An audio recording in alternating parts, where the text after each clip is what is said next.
साढ़े हत्थां च डिग्रियां रह गई नहीं, पैसे वाले लै गए नौकरी। ये गाना सटीक बैठता है हरियाणा की HPSC HSSC नौकरियों को लेकर, क्योंकि पैसे देकर लोग नौकरियां लग रहे हैं। ये आरोप लगा रहे हैं कैथल के स्टूडेंट्स, और ये रोज़ अब प्रदर्शन का रूप ले चुका है। पर्ची खर्ची घोटाला हो या टैची घोटाला हो, इसको लेकर कैथल के स्टूडेंट्स प्रदर्शन करने आए हैं। और मैं अभी इस वक्त लघु सचिवालय में मौजूद हूँ। ये रिपोर्ट पूरी देखिए। जब बड़ी घोटाला मिलेगा उस व्यक्ति की संपत्ति कुर्क कर दी जाएगी, लेकिन इसके ऊपर अभी तक कोई संज्ञान नहीं लिया गया, क्योंकि यह सरकार का आपसी मामला। सरकार को उस पर हम युवाओं के साथ एक खिलवाड़ हो रहा है बार बार व्यक्तियों में, जैसे मैडम की। और इसके ऊपर नॉर्मलाइजेशन भी हमारी मुख्य मांग है। काली लड़की हरियाणा पुलिस रिजल्ट आया, इसमें यह नहीं पता लग रहा है किसी कैंडिडेट को उसके मार्क्स कितने हैं, कितने में सिलेक्शन हुआ, किसका कैसे हुआ कैसे नहीं हुआ, ये भी बिल्कुल ही नहीं पता बच्चों को। हमारी सरकार से यही मांग है, आपसे यही मांग है कि हमारी मांगों को आगे से आगे पहुंचाया जाए, ताकि ये मामला सरकार के संज्ञान में आए और इसके ऊपर कार्रवाई करें। मैडम जी, अनिल नागर जी को और आप सुनो। हाँ जी मैडम जी। सुनो ना। मेरा नाम रितु है सर, और मैं कोचिंग लेती हूँ, अपने गवर्नमेंट जॉब की प्रिपरेशन करती हूँ। लेकिन हम ये कहना चाहते हैं कि जैसे कि जो अनिल नागर पकड़े गए थे, इन्होंने अपना क्राइम खुद कबूल किया कि मैंने इतनी रिश्वत ली, मैंने इतने लोगों को लगवाया, लेकिन गवर्नमेंट ने फिर भी इन्हें क्लीन चिट दे दी। तो हम ये जानना चाहते हैं कि गवर्नमेंट जब ये खुद कबूल कर रहे हैं तो गवर्नमेंट इन्हें क्लीन चिट देने पर क्यों लगी हुई है। परसों रोबिन ने भी कबूल किया कि मैंने 1000 बच्चों को लगवाया, लेकिन फिर भी अब गवर्नमेंट उन्हें क्लीन चिट दे देगी, तो फिर हम जैसे जो मेहनत करते हैं उनका क्या फ्यूचर है। हम क्यों मेहनत करते हैं? अगर गवर्नमेंट लेना ही नहीं चाहती है बच्चों को, तो फिर वो वैकेंसियाँ क्यों निकालती है? गवर्नमेंट ना तो कैलेंडर डिसाइड करती है कि कब परीक्षाएं होंगी, कब फॉर्म निकलेंगे, कब क्या होगा, और ना ही फिर हमारा, और फिर उसके बाद में जैसे कि ये फिर पेपर लीक हो जाते हैं, नॉर्मलाइजेशन होता है, तो ये नहीं बताया जाता कि नॉर्मलाइजेशन किस बेस पे हुआ है।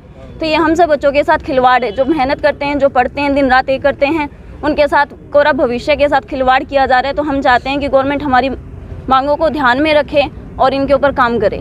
धन्यवाद। क्या नाम है? परवीन है मेरा नाम। मैं भी प्रिपरेशन करती हूँ गवर्नमेंट जॉब की जी। और सरकार ने जैसे नागर जैसे दलाल हैं जो सरकार के जो अपने ही बंदे को लगाते हैं पैसे दे के, फिर सरकार ने अब नागर को तो क्लीन चिट दे दी है। सरकार ने कह दिया है कि इस पे जो इसने नाम दिए थे वो लोग नहीं लगे। फिर ऐसे थोड़ी होनी चाहिए, ये पूरी प्रक्रिया पूरी जांच होनी चाहिए। और जो रोबिन जैसे लोग हैं कल पकड़े गए हैं, ये पूरी गैंग है। कम से कम इन गैंग को इतना तो है, सरकार इनके नाम जिसने लगाए उनके नाम वगैरह सब शो कर देने चाहिए जो जुड़े हैं। Thank you. क्या नाम है आपका? अंकुश शिवाच है सर जी। आज सड़कों पर उतरे हैं, क्या मुद्दा है, क्या कारण है? सर मुद्दा ये है कि 15 दिसंबर को सर HSSC ने 2 भर्तियां जो उनको क्लीन चिट दे दी। जो नागर मामला हुआ था वो कह रहे हैं कि जो जिनके भी रोल नंबर दिए हैं ना उन्होंने, वो अब्सेंट थे। जो कैंडिडेट थे वो अब्सेंट थे जिन्होंने रिश्वत दी हुई थी। लेकिन सरकार ऐसा क्यों नहीं करती? जिनके भी रोल नंबर मिले हैं वो भी एक हिसाब से, मतलब जो अधिकारी को रिश्वत दी गई है ना, तो वो भी अपराधी हुए, उनके प्रति भी मतलब सख्त से सख्त मतलब जांच होनी चाहिए सर। यही मांग है सर। जी। क्या नाम है आपका? सुरेंद्र कौशिक। क्या कहना चाहेंगे इस विषय को लेकर? 3-4 दिन हो गए, रोबिन नाम का एक लड़का है वो पकड़ा गया है, जो दिल्ली पुलिस में लगा हुआ था।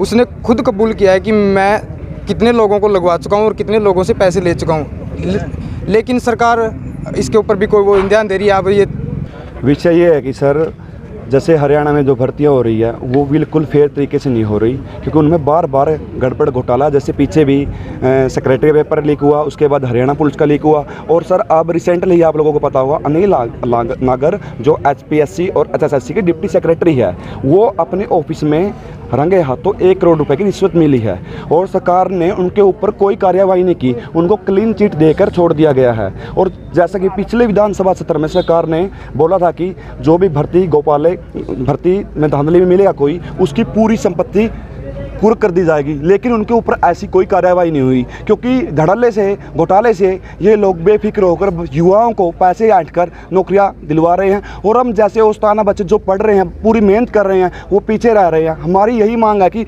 उनके ऊपर सख्त से सख्त कार्रवाई हो। और सर नॉर्मलाइजेशन हुआ है, कल ही हरियाणा पुलिस का लड़कियों का रिजल्ट आया, जिसमें पहली बार 100 में मैक्सिमम मार्क्स होते हैं, 108 पर लड़कियों लिस्ट गई, जो कि नॉर्मलाइजेशन के कारण गई। हमारी सबकी ये मुख्य मांग है कि उन लड़कियों के जो लड़कियां रह गई हैं, किस कारण रही, उनके अंक दिखाए जाए, पारदर्शिता हो भर्ती में। सरकार बार बार इस चीज़ का आश्वासन देती है कि बिना खर्ची बिना पर्ची हम रोजगार दे रहे हैं, तो बार बार इस चीज़ का ढिंढोरा क्यों पीट रहे हो? हमें अभी तक ये नहीं पता कि लड़कियों को कि वो कैसे रही, क्यों रही, रीज़न क्या रहा, नॉर्मलाइजेशन किस आधार पर हुई, 3 शिफ्टों में पेपर हुए थे लड़कियों के, कैसे हुआ, किस शिफ्ट में से कितनी उठाई गई हैं, कुछ नहीं पता, कितने लड़कियों का सिलेक्शन कैसे हुआ, जिसका सिलेक्शन हुआ उनको खुद ये नहीं पता कि मार्क्स कितने से, जी जो रह गई है उनको नहीं पता। और हाल ही में लड़कों का भी रिजल्ट आया हुआ है सर, लड़कों के 24 पेपर हुए थे, 24 पेपर, 6 शिफ्टों में 24, एक शिफ्ट में 4 पेपर। आगे लड़कों का ये फिजिकल के लिए PST फिजिकल स्क्रीनिंग टेस्ट और फिजिकल मेजरमेंट टेस्ट के लिए भी रोल नंबर आए हुए हैं, और 46-48 नंबर बच्चे वाले का फिजिकल आया हुआ है, और 56-60 क्वेश्चन ठीक है जिस लड़के के, उसका फिजिकल नहीं आया हुआ। तो हमें ये जानना है कि मार्क्स किस आधार पर दिए गए हैं, बच्चों को किस आधार पर फिजिकली बुलाया जाए, नॉर्मलाइजेशन किस आधार पर की जा रही है, हमारी मुख्य मांग यही है। और जो भी भर्ती धांधलों में मिलते हैं उनको उनके ऊपर सख्त से सख्त कार्रवाई करे सरकार। ये सिर्फ गरीब लोगों के लिए कानून विधानसभा में पास किए हैं कि संपत्ति कुर्क कर देंगे। यहाँ पर इनका बहुत बड़ा अधिकारी डिप्टी सेक्रेटरी अनिल नागर, जो कि पिछले कुछ दिनों से सोशल मीडिया का चर्चा बना हुआ है, उसके ऊपर कोई संज्ञान नहीं लिया गया, मात्र थोड़ा बहुत उनके ऊपर प्रकाश डाला गया है, लेकिन उनको क्लीन चिट दे दी गई है। हम ये चाहते हैं कि इस मुद्दे पर CBI जांच हो और ऐसे भ्रष्ट कर्मचारियों पर सख्त से सख्त कार्रवाई हो। धन्यवाद। 2-3 दिनों के वो रोबिन भी पकड़े हैं।